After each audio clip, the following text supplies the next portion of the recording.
everyone, good morning, good evening, wherever you are in the world. Welcome back to the ESC Scott YouTube channel for another Eurovision 2025 reaction. So we are right in the thick of it, it's getting exciting. We're now up to our 12th entry. We have 12 entries to listen to and enjoy, and it's so fun. This is the fun part of the Eurovision season, also stressful, but it's very, very fun. We have our next entry to react to, and it is Malta. Now Malta, yet again, is another country that's either hit or miss for me. Personally, recently, they've been hitting. They've been doing quite well for me personally, but when it comes to Eurovision results, not so much hitting. I feel like they are on a little bit of a show, but let's hope that they're back on a show. What was this show? This year they held the Malta Eurovision Song Contest again, but this year it felt slightly different. It did feel very elevated. The stage and the kind of branding and everything seemed like they were kind of hosting their own mini Eurovision, and actually felt quite genuine. Really good show, very good show. Obviously only one artist could win the ticket to Basel, and that person was Miriana Conte with the song Kant. I'm going to try and say it right and not say it the way everyone else has been saying it, but it's Kant. K-A-N-T. I have heard this, I have seen this, but I'm going to try and kind of pick out things that I missed when I first watched it. This is iconic. So if you don't know, Kant is how you say singing in Maltese. That's the Maltese word for singing. And in the whole song she's kind of referring to serving Kant. And it's basically her serving, singing. She's bringing us an amazing performance. That's what the song's all about. She's serving Kant. Serving singing. But to many people that speak English, serving Kant sounds a lot like serving cunt. So it's very suggestive. It's such a good song though. Malta have really done something with this, which is, yeah, I'm so excited. But yeah, I'm going to watch the live performance once again, tell you what I like about it, what do I think is changing for Eurovision, and ultimately, can this qualify? Can it do well in the final? Let's see. Now before I click play, remember to like this video and subscribe to the channel. There's a lot more Eurovision reactions coming, so you better subscribe. Okay, let's click play now. Okay, so she's wearing this dress with this blue kind of fluffy stuff. It's like a loofah. She is serving sass. She's literally perfect. It's the facial expressions for me. Yeah, just like, come on. Vocals on point as well. Like, she sounds really good throughout this whole performance. And she's moving constantly as well. And a lot of stamina.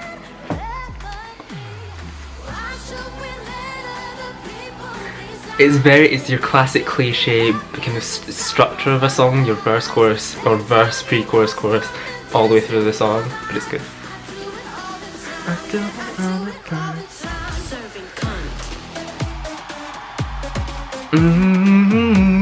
Oh, do re mi fa so serving cunt. Oh, I showed this to my mum yesterday, and oh my god, oh my god.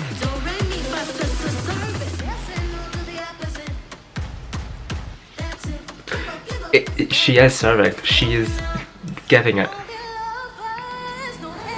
The vocals on point, literally the vocals so good. The dancers are really, really effective as well. Staging needs to be a little bit more elevated. They have to think of something. See, even though they have the 5 dancers there, it feels a little bit empty. They have to have something else. Camera shots are good though. I do it all the time, serving Come on. You can just imagine this being played in the Euro Club and the gays going insane. I can envision it now. May 17th, this will be on. This will be on.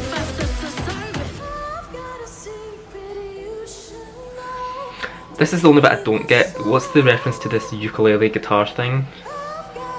What was the point in that? I feel like that...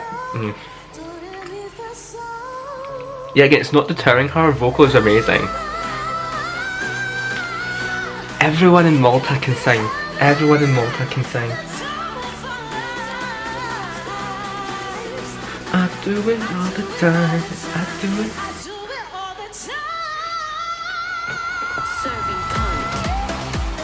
Oh my god. No. Everything. This will be iconic. Iconic. Princess serving.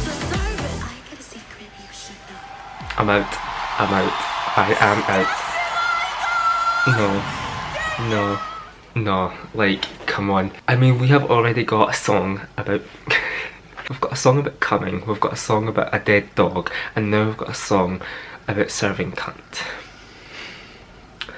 The BBC's quaking in their boots. This Eurovision is obviously going to be very, very saucy, kinky. It's just perfect. I mean, literally, that is so. I'm so glad Malta have took that risk. It's a risk. It's a massive risk. Sending a song like that is just a risk anyway for any country. There are some things, I did pick out some things, some negatives there. I mean, there's negatives with everything. I mean, if you have a positive, there's going to be a negative. And the negative there is, I feel like they do have to change the staging. The staging is a little bit too messy. The song itself is quite messy. Honestly, I don't really mind. A song like that, I don't mind if it's a wee bit messy. Pop songs like that just can be quite messy, but the staging is a little bit too messy. There's things in there I just don't understand why they're there. I think the beginning bit, the Steadicam moment where there's only her in the Steadicam, and she's got this blue kind of tassels with blue like loofah.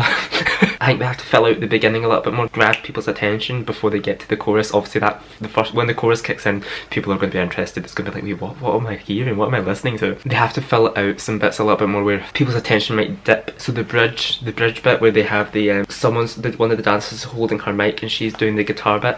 What's the point in that? Just scrap that, find something different. There's so much staging potential. They have to do something else. I'm sure they have something in mind. Obviously they've got 4 months to try and figure something, or 3 months, sorry, to try and figure something out. Her vocals, I'm not worried. She can sing. She is an amazing singer and she's proved that. She's just an amazing vocalist. She's doing all this moving. She's constantly moving. There's not one point where she's just standing still. She's moving constantly. She's got that vocal stamina to try and keep up with everything that's going on around her. Obviously she needs to keep that up, get singing on the treadmill. But yeah, it's amazing. I love it. I get that it's not going to be everyone's cup of tea. And this is what I did see someone say on Twitter earlier about the BBC possibly censoring this.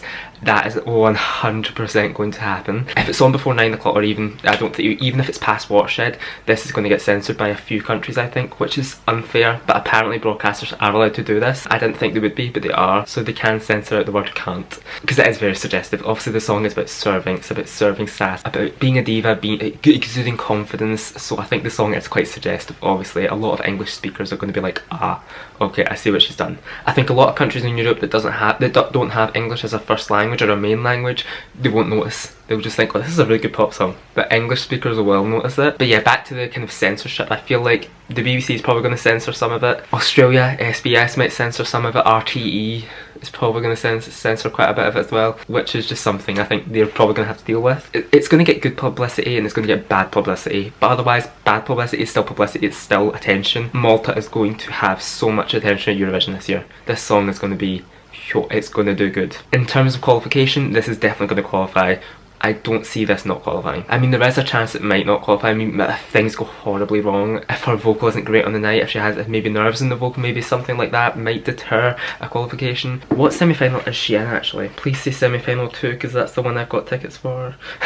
Yeah, so she's in the second half of semi-final 2. That's also good because she'll be on after 9 PM. That'll be good for BBC Australia, Ireland. They might close with this actually. That's a good idea. Malta might close the semi-final, but she's 100% qualified. Well, I say 100%, I'll say maybe 80 to 90% right now. It'll become clearer, I think, towards the time if this is going to qualify. But right now, if I was to put money on it, I would say it's going to qualify. In terms of the final, I have no idea. I have no idea. This could do really well, or it could be at the bottom 5. It could be either one. I would say right now, if I yet again was to put money on it, if I was placing a bet, I would probably say, I'd probably say something like 17th to 20th maybe. I think the televote will be in favour of this more than the jury. The juries I don't think will go for a song like this, only if her vocals are extremely impressive on the night. She does an amazing high note like that one there. Maybe the juries might go for this. The juries can be unpredictable sometimes. Also, will the juries really go for a song where in the chorus it says serving cunt? I have no idea. Maybe they will, maybe they won't. But the televote will really like this. I think people at home will vote for this. That's why I do think it will qualify. Obviously 100% televote semi-finals. It's going to qualify surely. And I think the televote will like this in the final. I feel like it will get at least 100 points, which is